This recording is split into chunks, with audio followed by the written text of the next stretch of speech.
welcome back to the Star Wars Unlimited Judge Program. As always, I am Jonah, your program director, and over there, yes, that direction, is Tim Shields, our founder.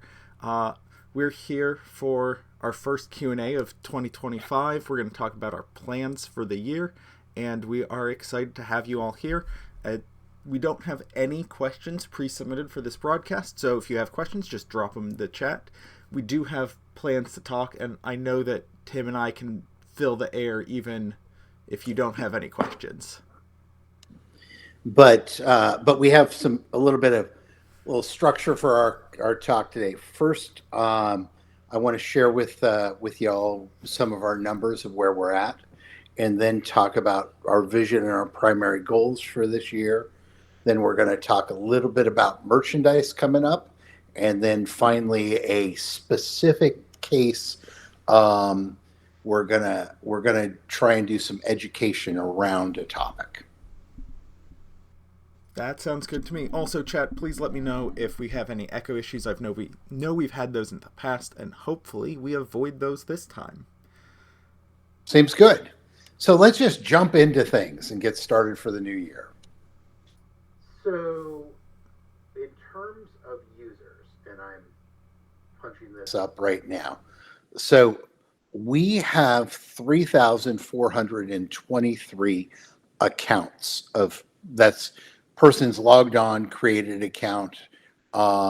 We have 1,375 apprentices. So 1,375 people have passed their apprentice test.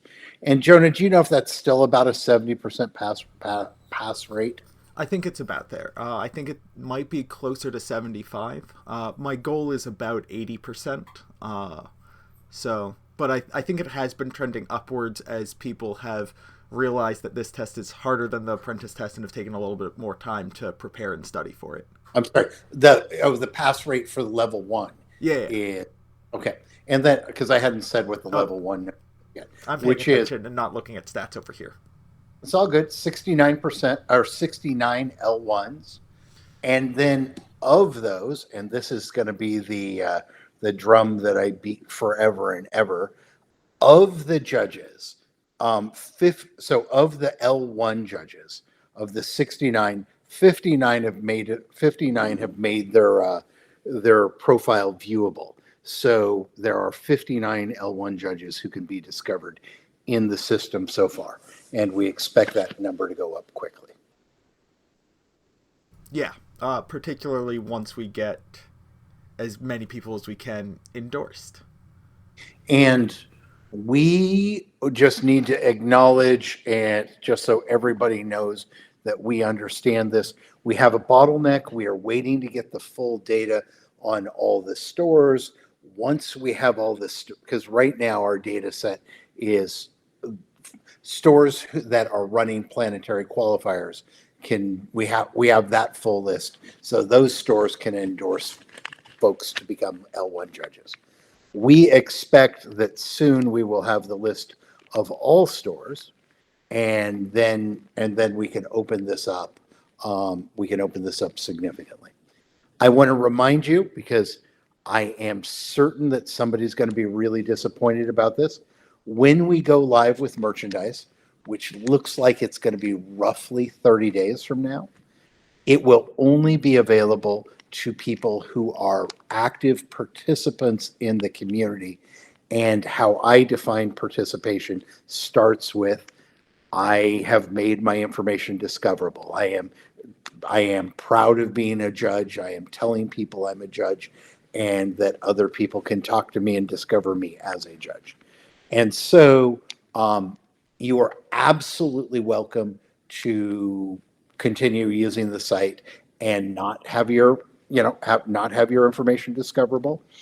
But for me, I assume that means that what you are is somebody who primarily wants to learn this material in order to be a better player or a better TO or better whatever. But that doesn't make you eligible for merch. Hey, Jonah, why don't you say good things for a minute while I actually get the cat inside the house? Okay. So I've got a cat stuck out in inclement weather. Oh, boy. Love my judges. I love my cats. So here we go. So you keep talking. Yeah. So I mean, I'm going to talk a little bit about loose plans for the year and a little bit about testing. The requirement for merch will be, we're not sure. It's dependent on how accessible L1 is at the time. If we get that rollout and get that store information in, so the vast majority of folks can be endorsed, it will be L1. If we're not able to do it, if it's just PQ stores, it will be apprentices who are eligible for merch. I'm also looking at tomorrow, which is an exciting day for many people because I believe tomorrow is when the cooldown on the apprentice exam for folks who had taken it previously elapses if you had taken it before it was on Nexus. I'm going to, one, get some updated questions onto that quiz, and so there are going to be some new questions on that quiz for when you retake it. And two, I believe, I'm not 100% sure yet, I am going to knock the cooldown down from 120 days to 90 days for both Apprentice and Level 1. Over time, I think Apprentice will probably come down to about a month once we have a robust question pool. And L1 probably won't ever be shorter than a 2-month cooldown, just to make sure that you have the time and opportunity to study after one attempt before you go in and take it again, and to maintain the validity of the question pool and all that good stuff. I also want to just do a quick shout out to HTrader00, saying hello from France. Good luck with your first PQ. I can understand those first few events being very intimidating, but I'm sure you'll do well. And if you have any questions, the Judge Discord will be more than happy to help. There's so many helpful folks there. The community has really grown around this idea of sharing knowledge and supporting each other. Cool. We do have a comment that your cat is a level 10 judge. Can you confirm or deny? Confirm. My cat, my Saoirse. It means freedom or autonomy in Gaelic, and I adore my cat. I also have a dog. I like the dog. Dog's a good dog, but I adore my cat. Oh. So it's kind of like kids' cat. I don't know. I don't know who has better behavior, but on any given day, I am a cat person.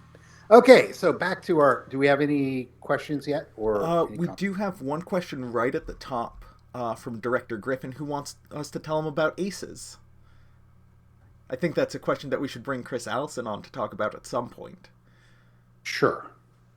So the quick and easy part of it is I'm super, super busy with this and life and trying to get everything set up for this program and figure out what we're going to do.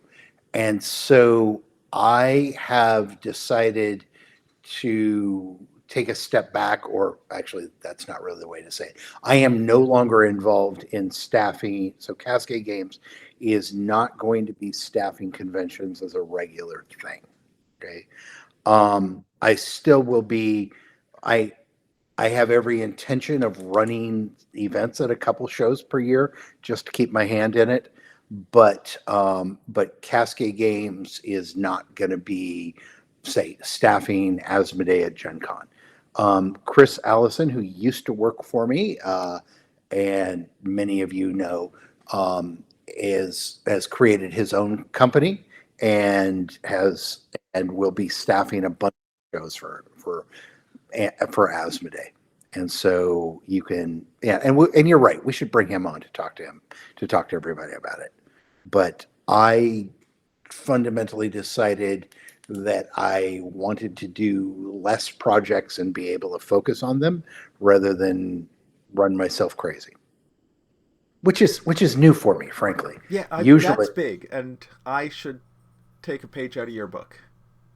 Yeah, yes, that says the man who's been doing basically a show every other week forever. At least, yeah. At least. How was the show in Atlanta, by the way? It was great. We had just shy of 70 players on both Friday and Saturday. McClunky Gaming, the Bothan Network, and oh gosh, I can't remember the name of Josh's stream, but we had three folks streaming and recording matches. We actually had more matches recorded and broadcast than I think the 1,500 player Magic Spotlight did, because they just had, I think, their official broadcast, and we had a bunch of people coming in and doing broadcasts, which was great. Also, for my grandfather, yes, this is going to be recorded. It'll be uploaded to our YouTube shortly after the broadcast ends.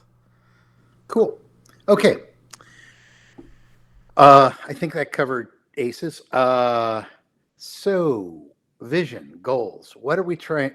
Vision's such a, like, it's really important, but it's such a cliche that it's sometimes hard to talk about. But how Jonah and I have been meeting and talking about this is how, and I encourage you guys to think about it this way as well, is a year from now. Okay. So 1 year from now, what do we want to have accomplished in terms of large goals for this judge program?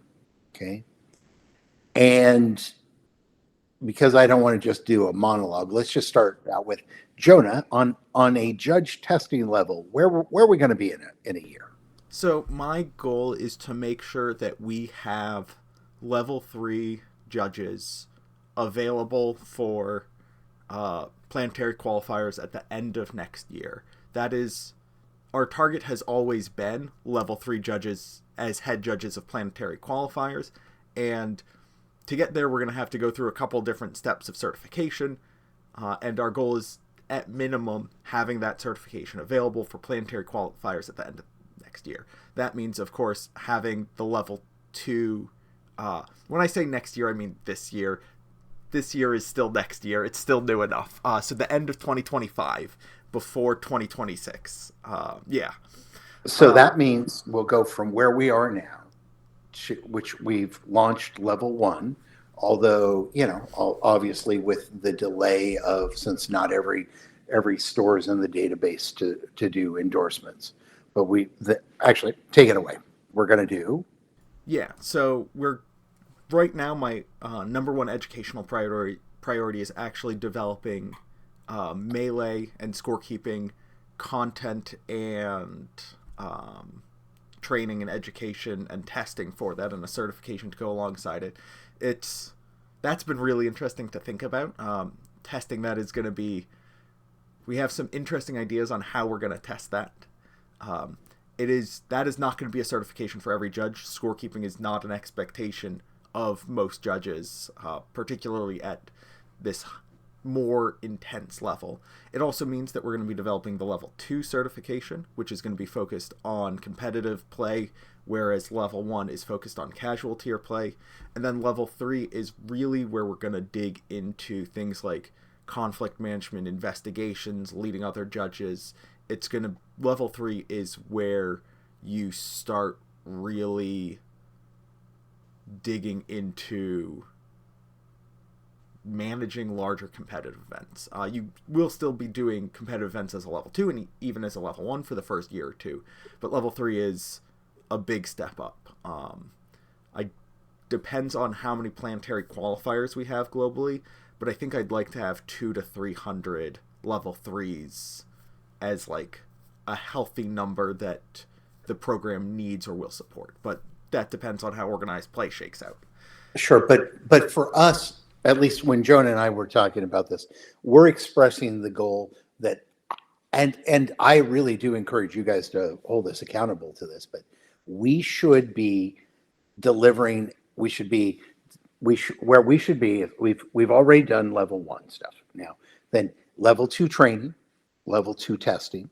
Okay, presumably we'll start translating tests into foreign languages after we do L2. Okay, and then L3 training, and then L3 testing begin. Now, Jonah's got his target of number of judges. I'm not necessarily on board with that because if it turns out, because I want us to be judged by the things that are under our control, and I can't control if all the judges in the world decide to study really hard or decide not to study at all, right? What you all do is up to you. What I want to do is make sure that we've delivered really good content for you. Testing and so level one's already ready to go. Level two, foreign language testing in all the languages supported by when I say supported, all the languages. If our plan is if if the cards are translated, if cards are translated or printed into a language, we want to make sure that we have a test in that language. Whether or not we're going to need to work with folks who speak all of the other languages and turn on the Google Translate for our text and see how that does. And so I don't know how much of our content we're going to have to revise. Might be none, might be a lot, but that's going to be driven by technology. But for me, it's much more important to get the testing out there, because it's fundamentally not fair to have people test in a language that's not their native language, right? So we want to get that out there this year and then get L3 testing going. And that seems like it seems like a nice mix between achievable and it requires a good amount of work, right? It's not Jonah just sitting around drinking lattes all day. I am certainly not doing that. Hot chocolate all day, yes. Lattes, no thank you.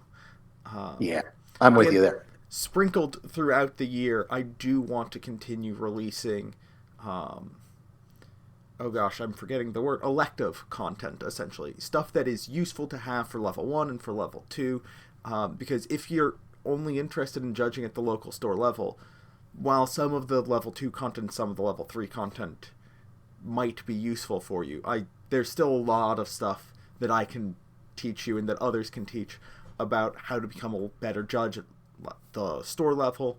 I want to do stuff with regards to rules updates, because in a couple of months set 4 is going to be dropping, and with that we're going to have some new rules, and so we're going to put together at least a brief lesson covering all those changes, targeted towards level 1 judges. Oh boy, do I have plans. And Tim's looking at me being like, please stop adding things to your to-do list. No, I'm good with that. I want, like, there's some constraints on what we can be open book about, right? Yeah. We can't tell everybody about what the next wave of changes will be. That's Fantasy Flight's job to announce that.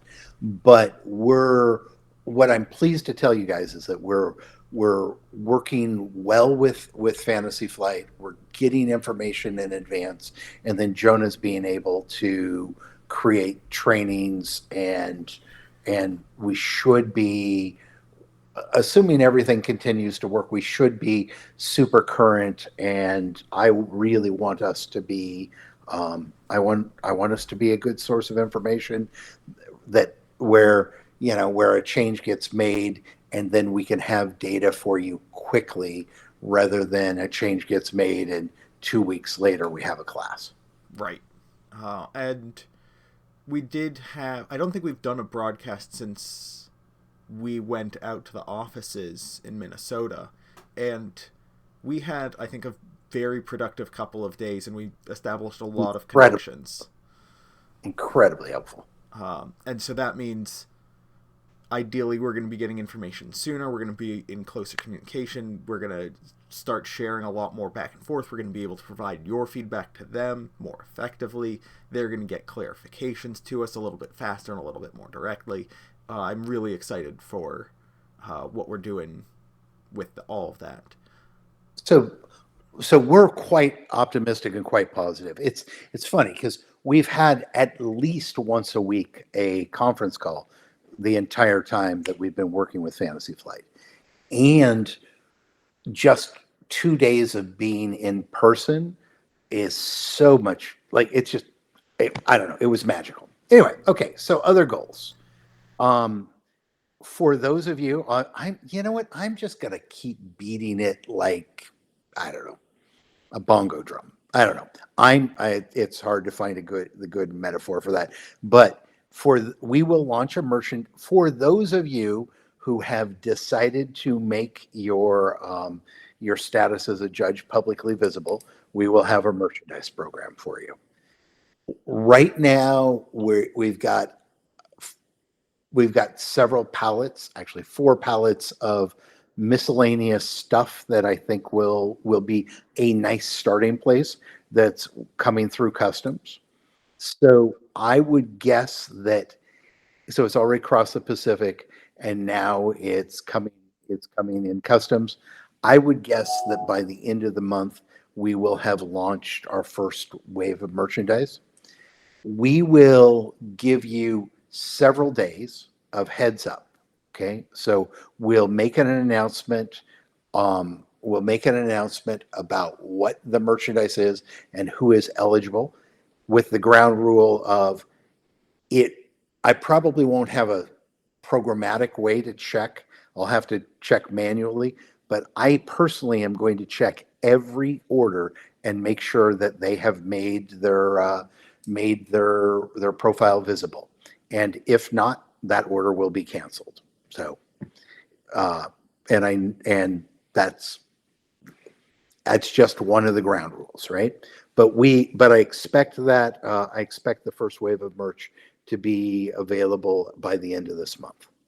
Maybe a day or two more, maybe a day less, and we'll give you a couple days, and because the quantity is going to be very short, and we expect it to sell out very, very quickly.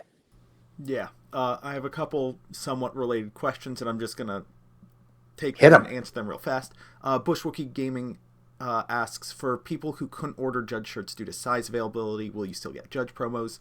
Those Yeah. promos were just as gifts for folks who ordered and had to wait. In the future, shirts aren't necessarily going to come with promos. It was Let me take a hit at this. yeah. We're in a mess right now trying to figure out what happens with shirts. We know we need shirts. Fantasy Flight knows we need shirts. There's a whole bunch of stuff on the licensing side that needs to be worked out. What happens when we get when I have physical shirts in stock? I'm going to have to look at them. I'll have to see how cool they are, and then we'll figure out what incentives, if any, go along with it. But there is not. But think of the previous incentives as me saying I'm sorry for the delays to the people who had ordered, and then it took a month or more for us to get the shirts in stock in order to send them out. And do not think of it as we have set a precedent and that you always will get a particular foil or promo, I should call it. Like, the shirts were advertised to come with the Luke Invader. They did. We hit a coincidence of getting the shirts and the new wave of promos at the same time. The shirts were, I think, close to a month and a half to 2 months delayed from when they were ordered. And frankly, we felt bad about that and wanted to demonstrate as a slight apology and a thank you for the patience, because everybody was incredibly patient about the delayed shirts. Absolutely. Another question. People were amazing. Oh, yeah. Another question that I can answer very quickly. What about merch outside the United States? So this wave of merchandise is going to be available in Europe and Canada, as well as the United States. And what I'm doing is I'm subcontracting that out, and there's some final details that need to be set up. But I believe that, yeah, well, we'll see. The big question is always Latin America. And the reason for that, well, frankly, the reason I don't want to sell the merch into Europe is it's just a pain in the neck trying to deal with all the import export rules, VAT. I mean, it's so much. It really is. And unfortunately, Latin America, this isn't a story of Tim doesn't like Latin America or something. It is straight up that Latin America, getting stuff into Latin America is just harder. I would encourage folks to think about making friends with someone who lives in Miami or Texas or whatever. I mean, judges have been doing this forever, of have a buddy order it for me, and then you can do the forwarding part. But we will. But my commitment to you is We will have somebody to sell things into at least Europe. Okay, so I'll do North America. Actually, that's not true. I'll do the United States. Whoever I subcontract this will do Canada, because Canada and technically parts of Mexico are North America too, right? But we will have somebody to sell those products outside of the United States. What particular difficulties they run into in terms of shipping, and like there's a thing, like it's very hard, and I don't even know the details about it, but like credit cards from Turkey are a thing, and obviously we can't do anything with Russia while there's a war on, and blah blah blah, right? So there's a bunch of complications. I've delegated that all to another company that's going to do the sales and fulfillment outside of the US, and I'll take care of the US stuff. Yeah, and I want to say that part of the difficulty here is that we want to be fair to everybody, and if we're shipping from the United States to Latin America, to Australia, to Europe, to anywhere that's not the United States, shipping costs and import fees skyrocket, and so we end up having to charge, or end up having to pay way more than people locally do. And if we subcontract, it's a little bit more financially viable for you to order, and it's less of a pain in the butt for you as well as it is for us. It's a lot, but It it's it is important a to lot. us that as many people as possible get the opportunity to purchase this. Bushwookie Gaming did say put a limit on how much of each item someone can purchase per account, so everyone has a chance. That is the plan. Anything that's coming with promos as gifts is generally going to be limited to a max of 3. That means that if you want a playset, you can get a playset, but you're not going to be able to corner the market and purchase all of them. Yeah, and honestly, my experience of this has been, if we don't hold a limit of 3, or in the case of Magic, where I learned this, 4, which because their play set's a little different. But what ends up happening is that people play this game where they try and buy all the promos and then dump them on the market, and that's not helpful for anybody.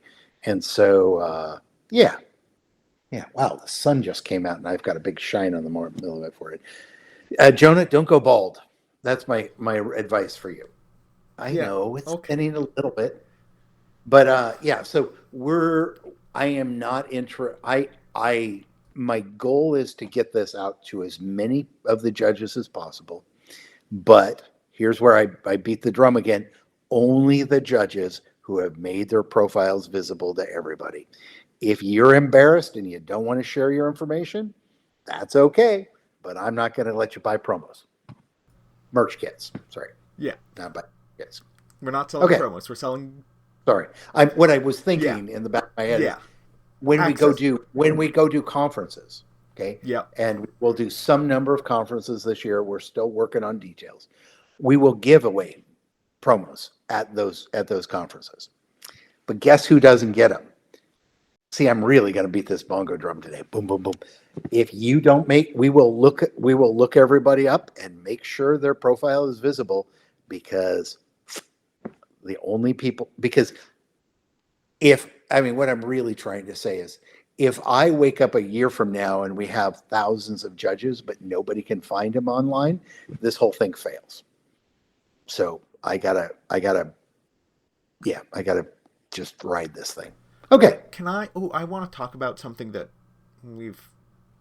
So I mean, So Fazit asks if the level 1 restriction is gone, and it's the level restriction will be dependent on where we are with the program at the time.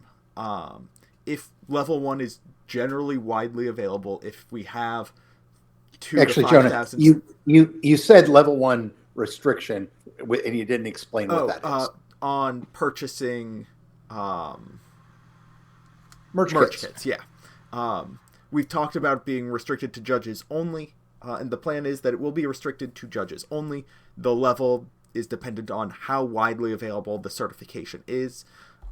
If we're not able to get the list of stores to the point where we can say like 5,000 or 6,000 stores globally can endorse, then we're going to say apprentices have this opportunity. If we're at the point where we have every store that's run a Star Wars event able to endorse, that barrier is going to be a lot lower, and it's going to be on level 1 judges.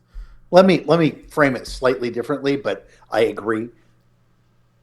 When it comes time to go sell merch kits, okay, what I'm trying to do is build merch kits because Jonah's building your classes, Jonah's building the tests, I'm doing the merch side, okay? When it comes time to put that on sale, if it was today, we have 69 judges, 10 of them would not be eligible, 10 of 69 level 1 judges, 10 would not be eligible, got to throw that part in, and then because they haven't made their profiles publicly viewable, 69, so 59 judges, that's not enough judges. That's too small a pool of people. I want to reward the people in the program generally. I know that, we're going to start small, and because I don't know how many merch kits we can sell, it's going to be a push pull thing where we're gradually increasing this until we figure out what the right number is. But if we look at this and we're like the first of the month, if God forbid we don't have all the data we need, and we're still only a handful of judges, then I'm going to have to open this up to apprentices. If we've got a ton of L1s, then we start with L1s. How I think about this, and I haven't quite figured out all the logistics, but my intention would be to start making these available to L1s for a certain period of time, 2 or 3 days. If it sells out, it sells out. That's great. If it doesn't sell out, then we make it available for apprentices. Yeah, and something that you and I have discussed is that some of our merch kits, particularly some things that we've talked about that we don't have solid plans for, but we have hopes and dreams of, are very cool, and people who aren't judges are going to want them, and they'll be available, but if you're not a judge, you just won't get promos because they're a gift for judges. So that's my intention right now. Everything's subject to change with conditions, but that seems like a plan. I want to use this tool we have to make judges energized, mobilized, and make their data public. So what we're going to do is we'll start this way. And then as we go down that road, we'll get feedback from judges. I can tell you for sure some of the initial feedback is going to be, you sold out too quick, blah, blah, blah, increase orders, right? And I'm sure that's going to happen. But as we do kits, we'll be increasing the level, the number, and at some point we'll hit the right equilibrium. But starting slow, getting there works, I think makes a lot more sense than coming out and just being like, if there were 10,000 kits available and there's 3,000 people in the system, that number would just be too high. And then once we start doing exclusive merch, cross your fingers on getting that going. But once we have exclusive merch, it's the distribution will be driven to a large degree based on production minimums. So if the minimum order for sleeves is 10,000 packs of sleeves, which is probably about what it's going to be, then we will be, then we'll have to open that up to more people than just judges. Probably. Yeah. Unless judges buy 10,000 sleeves, in which case, yay. There are a couple more questions on this topic. Cascade 2244, I'm not skipping your question. We'll circle back to it. But I want to stay on this topic before we get too distracted. There are a couple questions regarding exactly what fields on the profile need to be public, because there's your name, your location, your email, and your Discord. The name and location are the key pieces so that you are Discord definitely not, right? Yeah. Discord and definitely email being not. Visible to TOs is... But only to TOs. Right. Also, one of the things that we're working on, this is one of our hopes and dreams for the year, in the line of website improvements, is to have an event finder built into the website so that TOs can post events on the website, judges can apply for those events on the website, and connect directly that way. It's still important for you to be identifiable, for judges to know who you are, so that as you grow in the program and develop a reputation, people are like, yes, I know who it is. I know it's Fazit. I know it's Wolfstrider562. They know who you are by your government name, not by your online handle, because that's how they're going to know most folks. We're going to be very clear on exactly what fields are required to be visible when we get there. It's a discussion that we need to have. I was thinking, you know what, and this was a mistake I had. I was thinking of it as binary, either but you're right, it's not. There's a good deal of nuance in that, and we're going to have to figure out how to. We'll have to figure out a clear rule, and we'll have to communicate it several days before merch goes on sale. HTrader00 says, here in France, we have around 12 tournament organizers registered for the level 1 endorsement on Cascade. Some stores tried to register, but can only give evaluation and not endorsements. And that's not nonsense. If they are... well, it depends on what you mean. It's not nonsense to me. I know what the writer means, but yeah, correct. So right now, only stores that have hosted planetary qualifiers or going to host planetary qualifiers can link and are able to write endorsements. If they are a planetary qualifier store and they've linked their account or have attempted to link their account and are not able to write evaluations, they should shoot me an email at jonah@cascadegames.com and I can take care of that. Or just questions at Cascade, either is fine. Questions at Cascade will also work. Staying on the merch. Hold on. Yeah. But the key thing is what's underneath that question is, how come some stores can and some stores can't?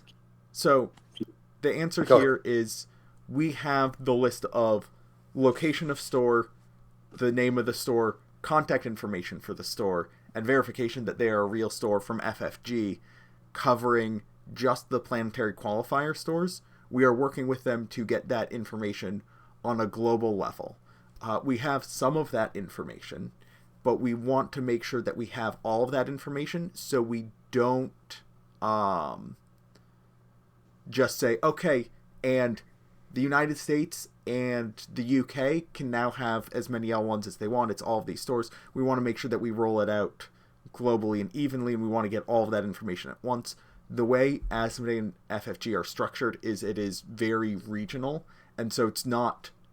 While it looks like a monolith from the outside, there are, in fact, many organizations. And so we're playing a little bit of a game of telephone, we're saying, hey, can you get us this information? They're distributing that, sending out the requests, and it's coming back in. And we want to do it all in one fell swoop because, again, we want to treat all of our regions equally because you're all important to us.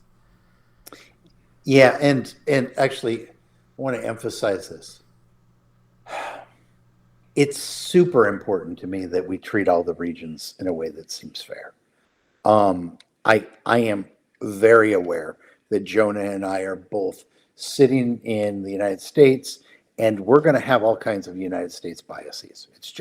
It's unavoidable.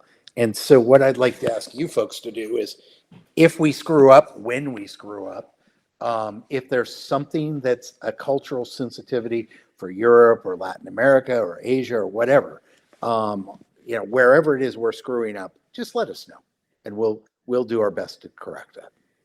Or if it's something logistical, if I'm like, you have to be able to travel, like for level 4, you need to travel to some number of events this distance away, or something like that, and you're like, those events don't exist in my country, let me know, right. We'll look at it. Yeah, because Australia, traveling is going to be really tough or whatever. Yeah. There are some comments about how it's difficult to get on staff at a planetary qualifier, and frankly, right now, a lot of stores are using store employees because it is... Because why wouldn't you? For them. In the future, certified judges are going to be required, and it's going to be harder and harder to get those certifications, and at a certain point, store employees are unlikely to have the time to dedicate to becoming certified. or they're not going to want to spend that time getting the level 2, level 3 certification. And so over time, folks from outside of these stores are going to get these opportunities. And beyond that, there are going to be more and more events that aren't posted at the store level. And you're going to be able to get opportunities there. I've moved to try and get that glare out of the way. And for that matter, turns out all my decks are here. But anyway, yes, what Jonah says makes sense. So our big goals are level 3, merchandise program, website functionality. And I don't think today it makes sense to go into the full functionality we're looking at in the website, but at an absolute minimum, it needs to look a whole lot better. It needs to be populated with judges, and it needs to have, we need tournament organizers, we need TOs to be using the website in order to find judges, and judges finding each other and staffing events. And, and there's 100 things that we would like to have for the website. Really, there's so much. And we'll probably do a talk at some point about where we're planning on going, and we want to ask you guys for ideas as well, but not today. Yeah. All right. Moving to our next question, which is scrolling back up in chat a little bit to Cascade 2244, saying, "Are you considering getting additional mods or support for Jonah on the Discord? Aware that funding is an issue, have we considered asking for vetted volunteers?" I don't want to use volunteers. I am just philosophically opposed to volunteers. I'd rather watch Jonah gradually melt down and die. Okay, maybe that's not really my goal, but I don't want to use volunteers. It's fine if judges want to give each other tips or help each other or whatever. Having a community do what communities do seems great. If people are, I think, gosh, do I really think this? I think this. I might have to think about it a little bit more, but right now, if somebody's working to do moderation, I want to pay them. And today I don't have the funds to do that. Hopefully very soon I will. The merch program is going to be a big part of that. And so when that happens, the two things that I'd like to do first are, one, find some help for Jonah, particularly around moderation. And two, I want to increase the amount of content we're generating. I think there's a lot of cool stuff that we're in a unique position to provide the community. I mean, just one example of it, I would love to do tournament organizer training. Because as far as I know, nobody out there is really teaching organizers. I mean, to their credit, Wizards or Pokemon sometimes does a there's a little class on their website, but I don't know of any certification or training, and there's an awful lot. TOing is at least as complicated as judging, probably more so, and yeah, I love the face there, Jonah. I don't know. I mean, maybe actually. No, it's totally more complicated. It's definitely more complicated, because for judging, all you need to do is know the rules and then do what the TO tells you to do. The TO has to then tell you to do all of the things that you do. Like, yeah, the judge has to, post pairings and run end of round and make sure that players get their prizes, but they're doing that because the TO is telling them to do that. In no way do I think judging is easy, right? I'm not trying to say, but the thing is, there's a community of judges for lots of games, right? And there are efforts to educate. There are really rigorous efforts to educate judges in all of those in one way or another, right? And there's just not a corresponding level of training of content to educate TOs. And I think we really need to do a good job of supporting our judges. And part of that is, if we support tournament organizers and all the things they need to know how to do, that will make life much, much better for judges. So it's really interesting going into a tournament with a tournament organizer who has been doing this for years or even decades, and going to a tournament organizer who hasn't had as much experience and seeing the difference of how much work I'm doing and how much organization I'm doing and how much planning and consideration, how much stress I'm under can vary wildly depending on how much experience the organizer has. Well, and you know, and in fairness, right? As one of the TOs who's been doing this for a long time, my primary education was making the mistakes, right? And just doing it wrong. Ow, that hurt. I It's the won't do best that. way to learn. God, no. The best way to learn is have somebody who actually knows how to do it. Avoid the, you know, I would like to. No, I would learn like. better from mistakes than somebody teaching me. That's nuts. But It's I not would like. good, but it's true. Well, you do. You learn more permanently when the building catches on fire. Okay, That's only happened a couple of times. that's only happened to me twice. Okay, when the building catches on fire, I'd rather know what to do in advance I than would have it. rather know, but I'm going to learn better from actually being there and putting it out.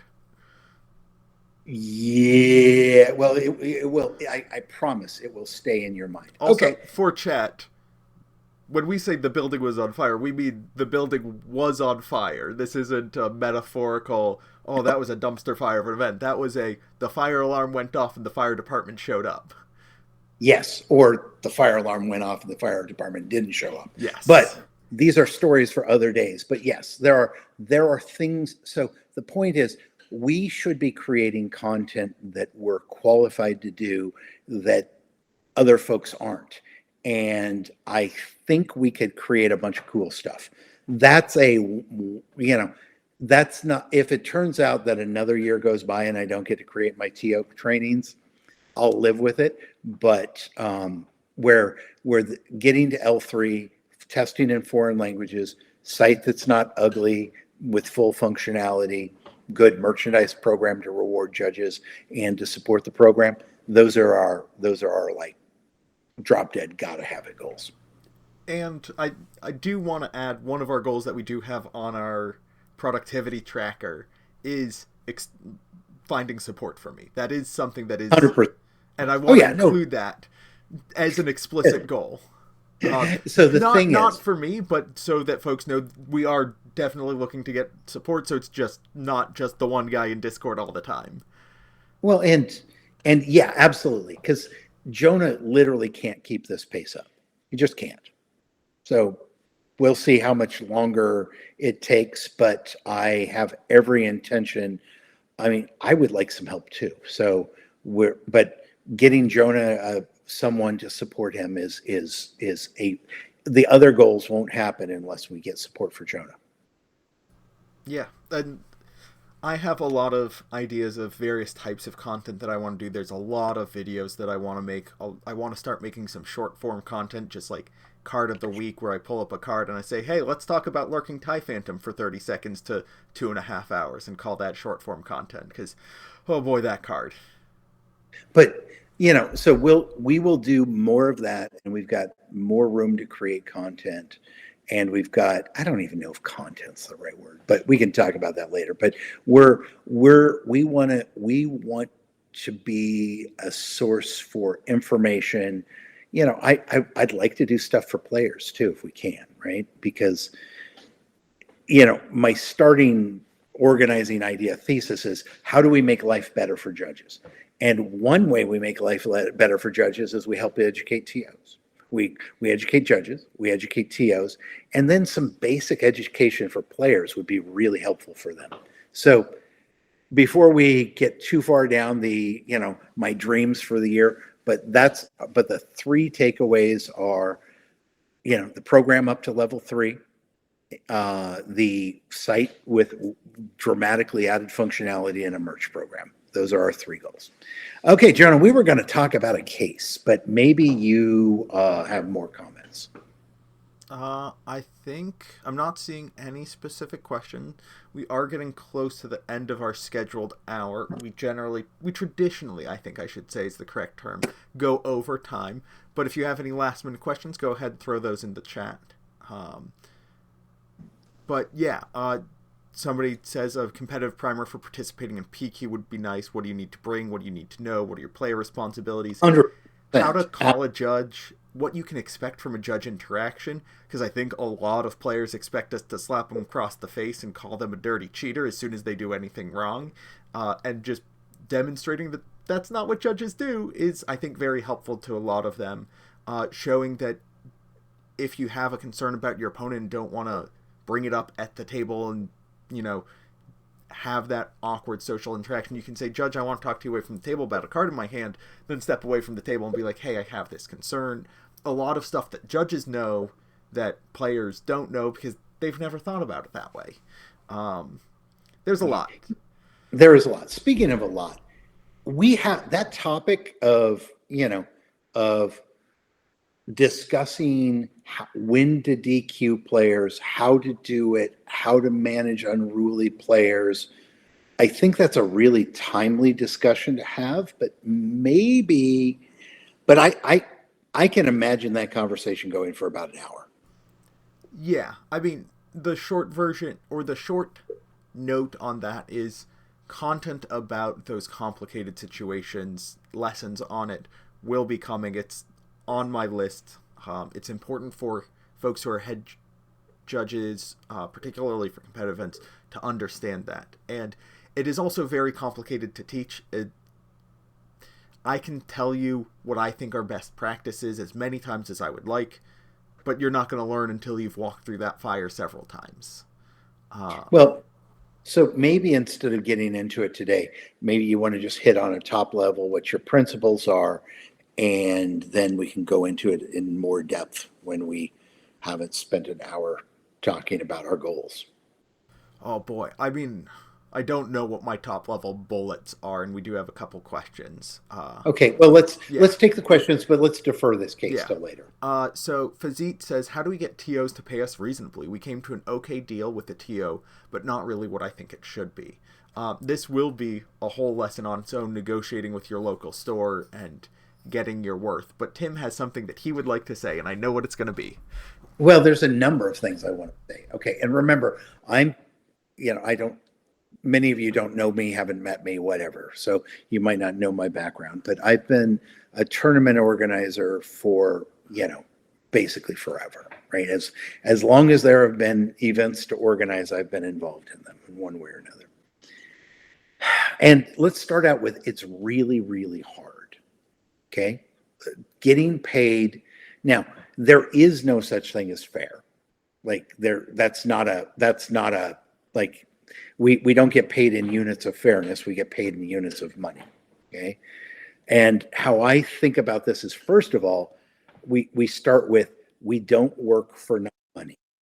Okay? If it's not money,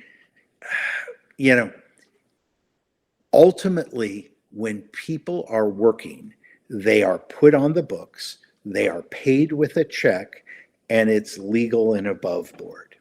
Okay? That's what we should be doing. Okay?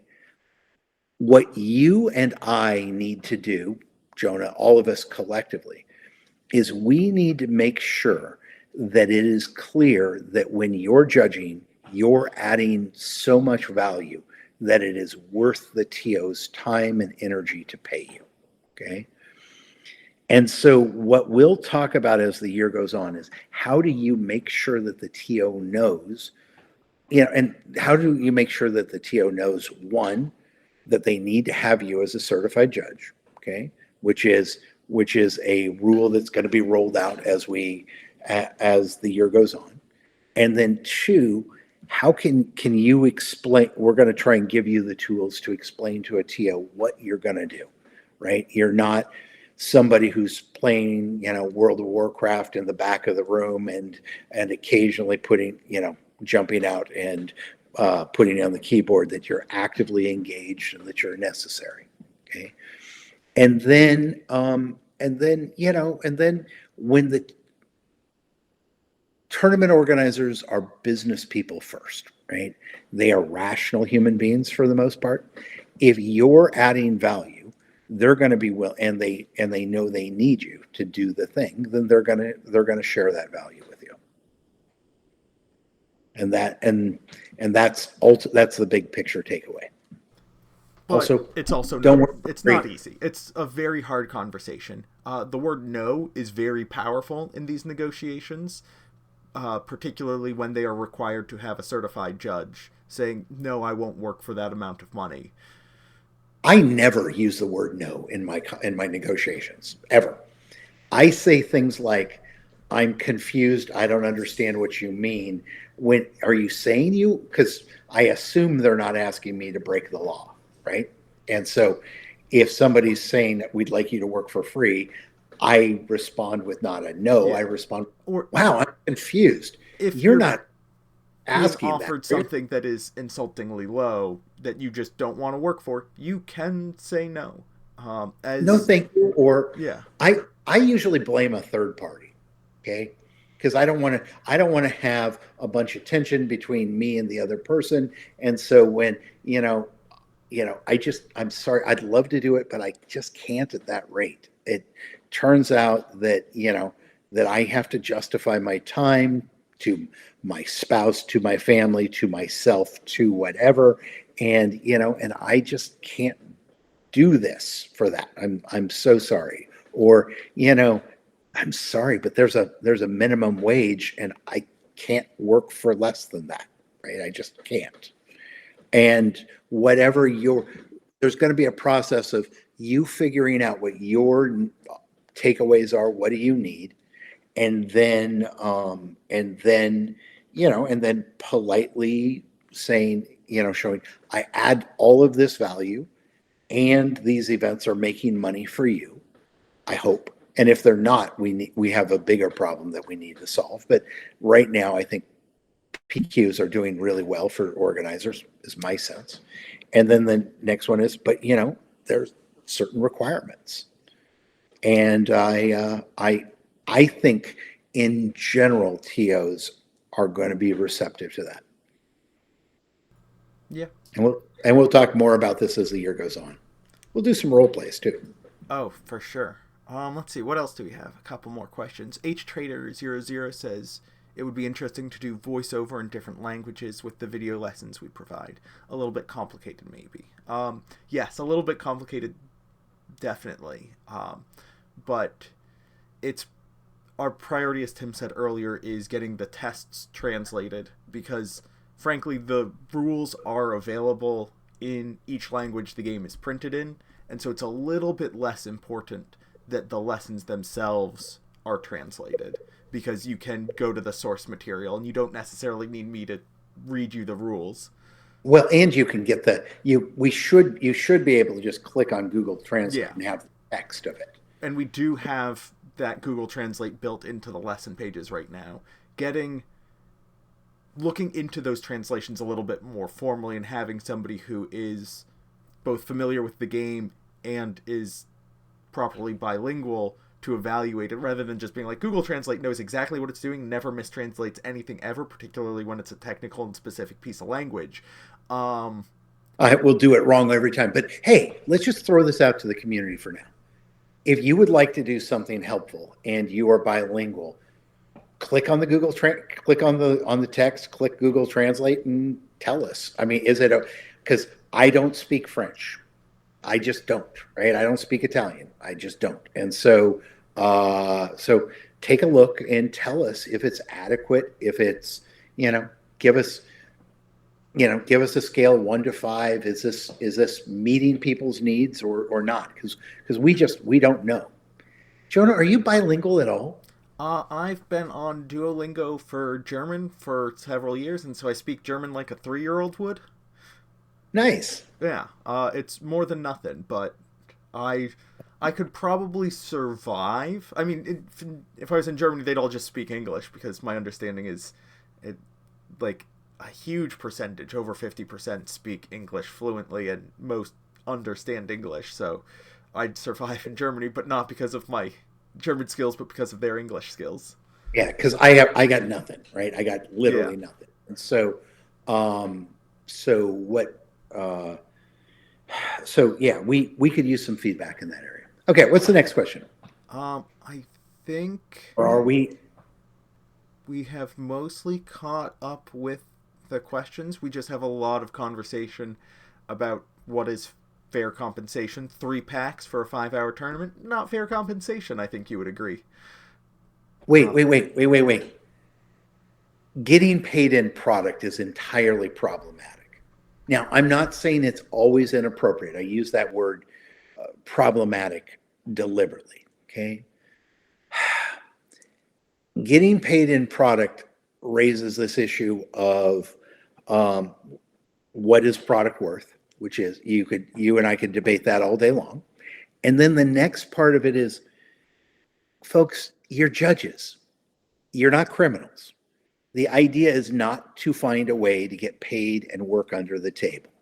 If what you want to do is be a person who upholds rules, who adheres to a high ethical standard, who insists on appropriate behavior from your players, guess what? That starts with you and the TO.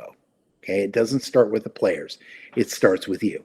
And so if what you're doing is working out this clever scheme where you're trying to avoid paying taxes, where you're trying to avoid legal compliance, well, then you're not actually acting in the spirit of judges. I'm not going to come to your house and check your employment paperwork, right? That's not my job. I'm not your employer, but I have some pretty strong views about this. And if we want to move judging out of the shadows and into fair compensation, that starts with saying my job doing this is worth this, and it's a job, it's therefore worth being paid legally. I'm sorry, was that too much pontificating? But I don't know. I mean, I have received product and playmats and that sort of thing as compensation, and for some of those, I haven't. That's still in my attic. I haven't actually gotten money from working that event. Well, and I'm not opposed to getting a box as Right. part. If you get paid and you're like, okay, they are like, we can pay you minimum wage and also 2 boxes. You are being paid legally. Great. Sure. And if that works out for you and you're just like, this is a reasonable total value for me, that Yeah, brings it to. and we'll talk. And Yeah. you know what? Obviously, this is a hot issue, and we should have discussions on this on a regular basis. But and I know it varies based on your country too, right? There are countries where the employment laws are very different than Yeah. the U.S., and there are countries where there are no employment laws. And so I don't want to preach to you that I don't want to pretend like this stuff is easy, and I don't want to preach, but I do think that being paid legally above board is important. Yep. There were some comments in the chat about unionization. I know that unionization isn't really a thing that we can really do effectively, just because Nope. we're so spread out and. It's more than that. A union is a legal entity, okay? Unions exist within a national boundary, okay? So if you want to form a US union or a French union or a German union, then you can do that. But we can't turn this into an international union, in part because there's no legal framework to support that. Yeah. I don't know international law. Folks are saying that in Europe, there's a lot of different regulations, and once you start paying somebody like an employee, you have to then also pay for their health and care and or a lot of other additional rights. I don't know what it is. I do know in some countries in other games there are organizations that act as a company. You work for that company, and then when you're hired for an event, the store pays the company, and the company pays you. We will get into these discussions later on, but the punchline is there is no country in planet Earth, well, except North Korea, but there's very few countries where if an employer wants to pay you for a day's work, almost everybody has a way to do that as a contractor. And we'll just hang that out there today as a thing that, and we'll come back to this topic because it is complicated. It varies by we'll probably find a lawyer to talk about it some too. Yeah, I know some folks who have done that. I know some folks who have also like personally incorporated so that another company hires their company that is just them to do the work. And yeah, let's not even go there. Yeah. But anyway, that's it. Unless we have any other questions, I think we're about ready to wrap up. There is something that I want to add as we're wrapping up. One of the things that we're planning on doing for the rest of the year is continuing these broadcasts regularly. The plan is this time on the first Tuesday of every month. I'm going to be here every month. Tim is going to be here every other month. So our next broadcast, scheduled in this way, is going to be Tuesday, February 4th, looking at my calendar. That'll be me. I'll be handling all sorts of questions then regarding whatever has been announced between then and now. If anything has been, I don't know. And then March 4th, Tim will be back to handle questions about what the spring will look like for us. Yeah, we'll probably do a quick little talk about when we're launching the merch as well. Yeah, we'll definitely do additional broadcasts when we have things that we particularly are excited about, but we want to have these somewhat regularly. Yeah. Headkin asks, Judge meetups at bowling alleys? Love it. Yeah. Love it. You organize them, I'll show up. Yeah, absolutely. We'll meet, Jonah and I will meet halfway, which is Denver, maybe?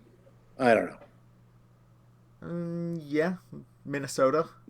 Minnesota? Fine, we'll meet in Minnesota. Mad Dog Max TV asks, is Tim on the Discord?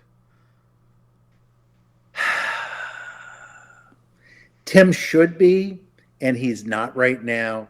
If you want to get a hold of me, it's just Tim at Cascade Games. And over the course of the year, Tim's going to be on the Discord much more. Yep. And finally, Kiseko asks, I was late for the beginning. Do we have an ETA on non-PQ stores endorsements? Really soon, we hope. Really soon, we hope. Yeah. But we don't have anything specific yet. I am personally, like, what's the word? Frustrated, embarrassed. I know we need this. There's a part of me that wants to just relax it and be like, okay, anybody, you don't need an endorsement. But if that happens, I don't know of our accounts how many of those are actual human beings. And I don't want to risk a situation. I mean, okay, among other things, one of the things I want to do is create really cool merchandise. Okay. And I want that to be available to judges who are certified. Okay. I don't want to tie it to your level of activity as a judge. I want to just, are you a judge? Okay. There will be some number of people who want to hack that system, and because I'm going to make cool stuff. I hope. That's what I'm working on. It's very cool. And the stuff that I've seen is very cool. We'll see what happens. And the stuff you've described, also very cool. So we'll cross our fingers. Hopefully no orange presidents mess up the tariffs too badly that this gets all blown up. But in order to do that, I need to know that every judge is a judge, right? I need to know there's a human being behind every account. I don't have another good way of doing it other than and I want to make sure that they have good enough skills and are integrated with a store enough to get an endorsement. Because if somebody can't get a store to say, when we end up with thousands and thousands of stores, if you can't get any store in your town, so my town probably has 25 game stores. Of those, 8 probably are active with Star Wars, 7, something like that. And if I can't get any of those stores to endorse me, then I need to work on my social skills a little bit. And if you're in a smaller area and there's no store, it is unfortunate that you aren't going to be able to be a certified judge until you're able to get out to a store. But you don't need the certification if you're not judging events. I understand that you want those promos and the other cool things that we have, but you can that's that is a challenge that we face, and we hope Yeah. to expand it. We hope so that like eventually level 2 judges will be able to endorse level 1 judges, and the two of you can travel to meet up at a store where you can show up and play for a night and have an interview with a level 2 judge who has that experience and who's invested in seeing your growth. Mad Dog Max, yes, we're targeting all stores that ran Twilight of the Republic pre-releases. What's the question again? Are we still working with pre-release stores for endorsements? And those stores need to reach out on Nexus. So the way it'll work is once we get that information, we're going to add those stores to our list of organizers. We'll send them an email letting them know that is available as an option. They still have to choose to create an account on Nexus, link that account to the store, and then they'll have their endorsement abilities. We're going to make it as simple and as straightforward as possible. When we go to this broader level, I'm going to make sure that we have a video that'll explain the 30-second process it takes to link your account to the store and endorse somebody. But yeah, it'll be all stores that have run a Twilight of the Republic pre-release, and those stores will need to link their account on Nexus to their store profile. We will also let folks know in the Discord when it happens. You can go to your local store and be like, hey, I know you ran a pre-release. You should have gotten an email today. Please endorse me tomorrow. Wait, but he's saying that as a hypothetical, right? Has not happened yet. Yes, that is a future plan. And then I think one last question. Okay, I'm ready. Will you be at any Portland events coming up? I know there's SCG Portland. There's also going to be a planetary qualifier in Portland. Do you want to stick your head into that and say hello?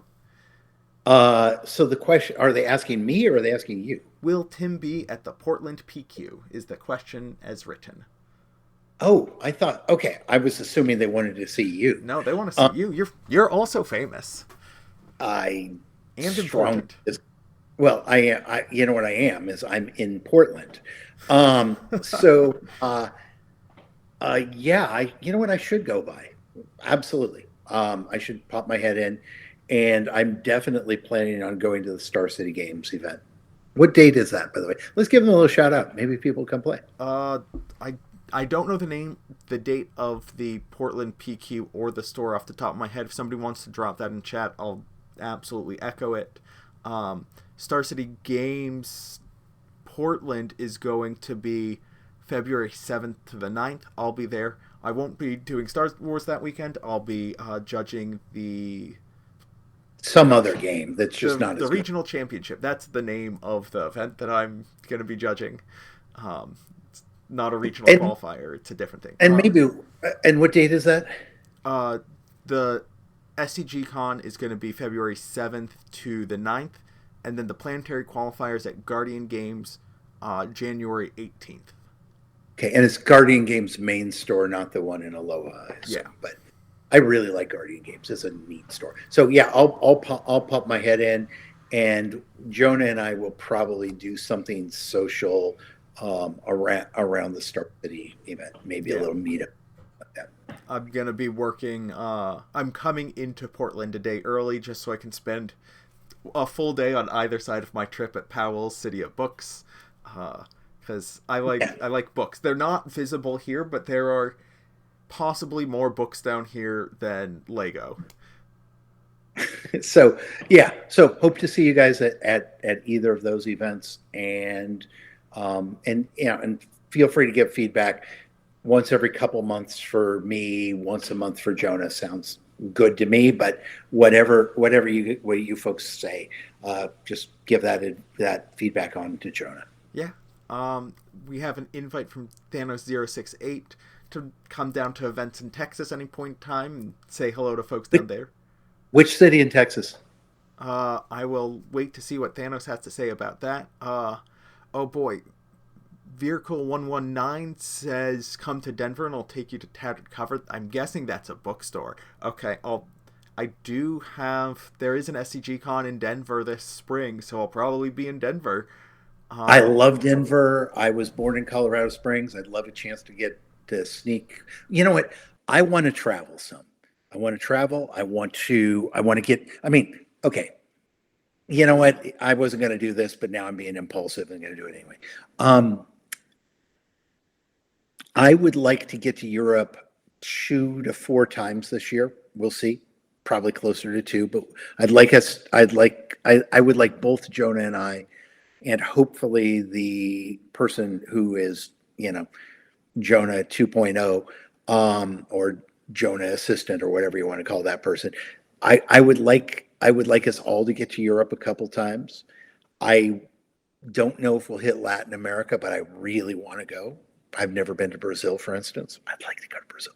And then I definitely want to get out this year. I want to go to 4 or 5 conventions for sure.